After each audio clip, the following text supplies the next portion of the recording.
What's up, comic book fans? And welcome to Comics Icons. Now, JJ, what they call me. And today, we got the first issue of an all-new 5-issue miniseries written by one of my favorite writers in Jonathan Hickman, with Wolverine Revenge. Now, with this new series, we're not given a whole lot of information as to whether this is in a different universe or the main 616.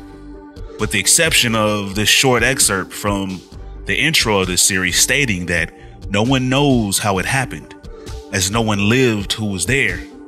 What is known is that as Asteroid M burned up on re-entry, Magneto breathed his last breath, and when he died, it released the largest EMP in the history of mankind. Then the Northern Hemisphere went dark. And that was 10 days ago.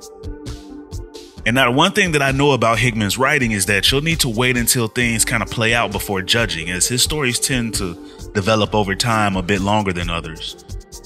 But if you guys are ready to see how he handles Wolverine in this all new tale, then you guys know what time it is. Let's get it. So this issue kicks off in the Savage Land after Magneto's death, where we meet a group of zebra people. And as they search this land, they're noticeably terrified at what they could possibly come across. So it's a pretty good thing for them that their search brings them face to face with Wolverine, who comes in riding on a triceratops. And when he asks the zebra people what they're looking for, they tell him of a great beast that normally left them alone. But ever since the Asteroid M incident, it started attacking their village and hunting them. But then as they're speaking with Wolverine, they hear a sound close by and they know that the beast is near. And at first they try to appear strong, but when they catch a glimpse of the great beast, they don't want no smoke. And they all turn and hightail away in fear, leaving Wolverine once again solo, which we all know is how he likes to remain anyway. As then a T-Rex emerges from the forest and then chomps down on Wolverine's triceratops, leaving Wolverine to fight.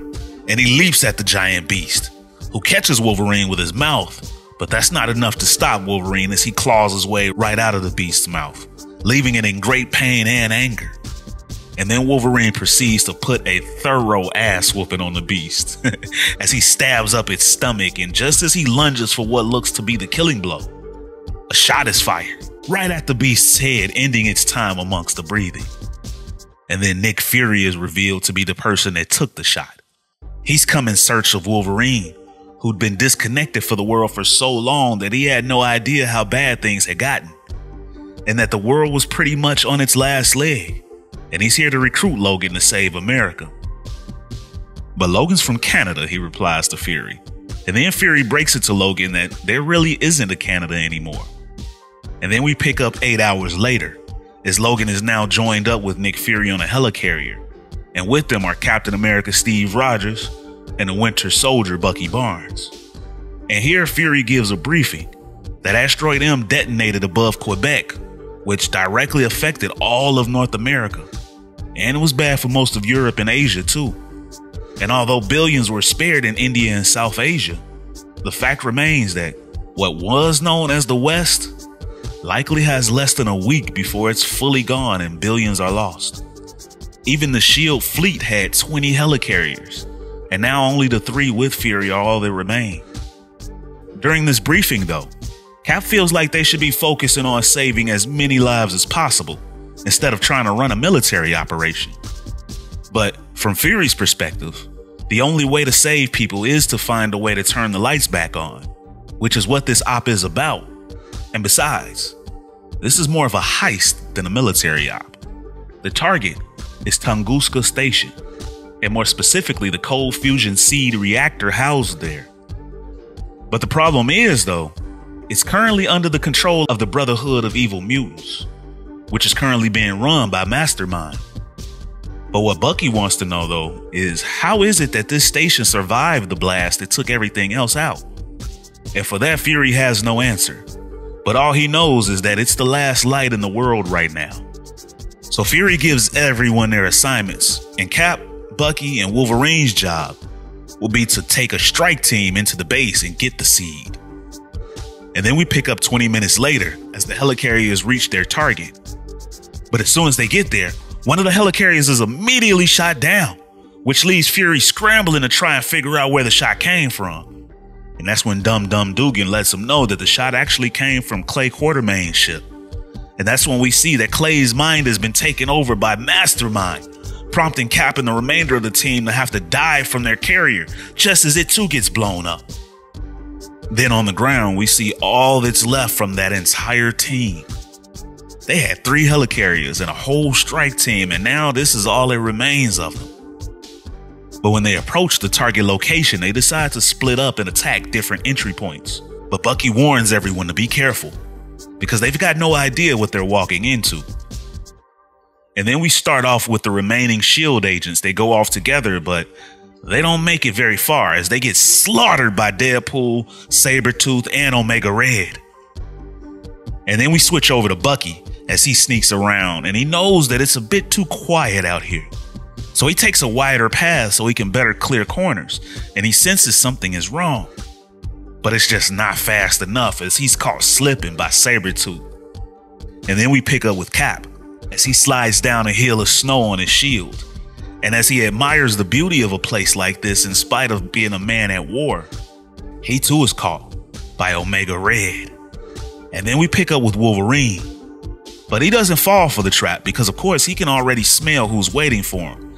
And he calls them out to confront him, which they happily oblige. And Sabretooth tells Logan that Deadpool actually wanted to take him out from a distance, and Omega Red wanted to take him out up close. But Sabretooth was actually the one that wanted to spare Logan, because the boss wants a word with him.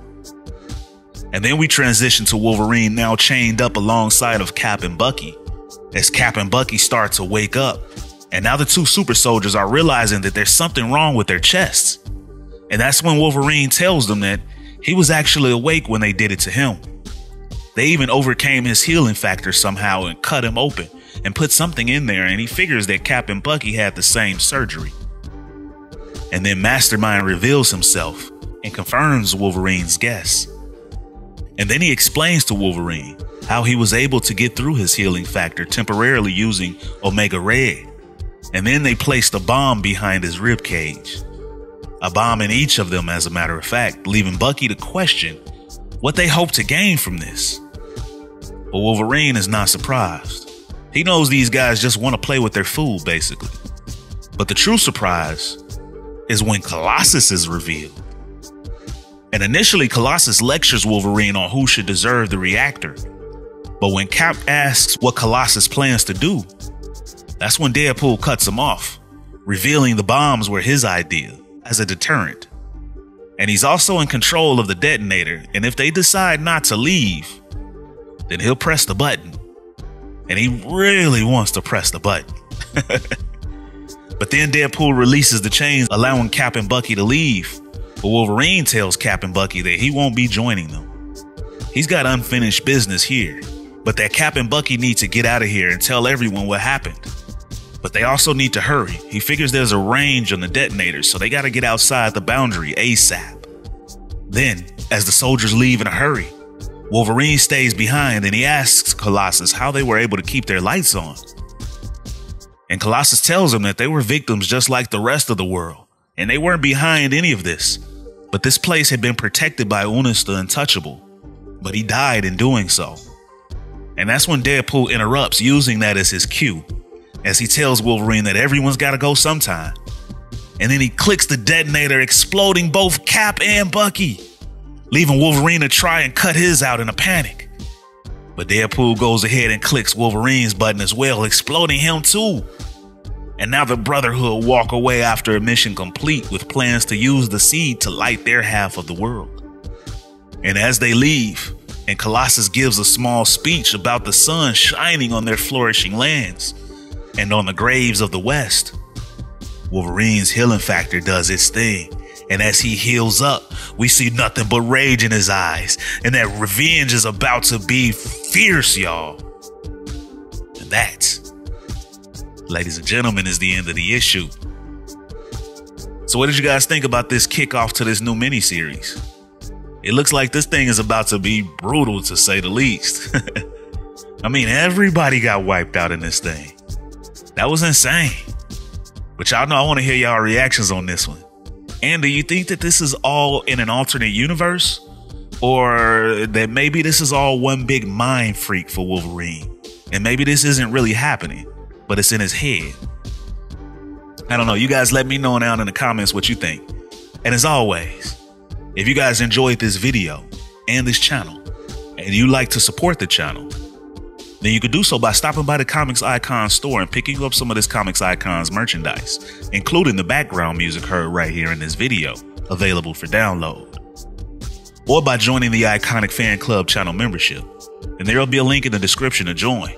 But with your membership, you'll gain access to some pretty dope perks, like loyalty badges, member shoutouts, and up to 20% off of Comics Icons merchandise from the Comics Icon store, and more. Plus, we've got tiers to the memberships as well, beginning at just 99 cents. Or you guys can donate to the channel with a super thanks. And if you're not able to do any of that, then you can still help this channel's future out tremendously by dropping a like, share, and subscribing to Comics Icons for more icons in the comic book world. But ladies and gentlemen, it's about that time. I'm out. Peace.